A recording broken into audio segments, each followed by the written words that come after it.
Baru keluar pasaraya, tiba-tiba kena tumbuk. Itulah yang berlaku kepada seorang wanita di Mersing apabila dia diserang secara mengejut oleh seorang lelaki tidak dikenali ketika baru sahaja keluar dari pasaraya. Rakaman kejadian ini tular di media sosial dan membuatkan orang ramai yang tengok rasa marah dan simpati.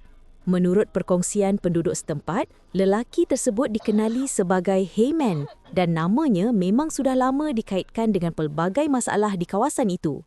Ada yang mendakwa dia penagih dadah dan sudah beberapa kali ditahan, namun kembali melakukan perkara sama selepas dibebaskan.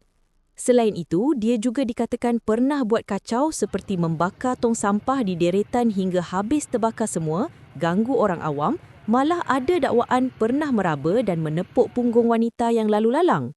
Lebih menyedihkan, mangsa dalam kejadian terbaru ini difahamkan mengalami kecederaan agak serius hingga hidung patah akibat tumbukan tersebut.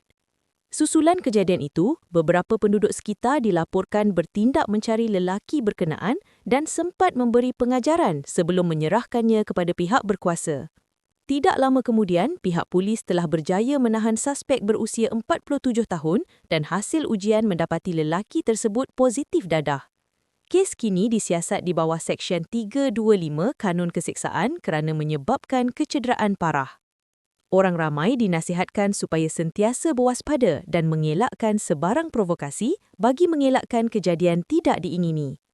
Apapun, ramai berharap tindakan tegas dapat diambil kali ini. Kesian mangsa yang hanya keluar membeli barang tapi jadi mangsa serangan. Dalam masa sama, penduduk juga mula risau soal keselamatan jika perkara seperti ini terus berulang.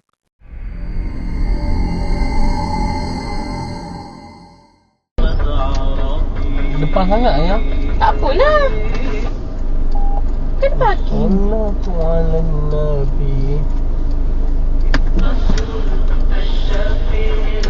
Bukan depan sana, bukan lah ya. Parking. Salah.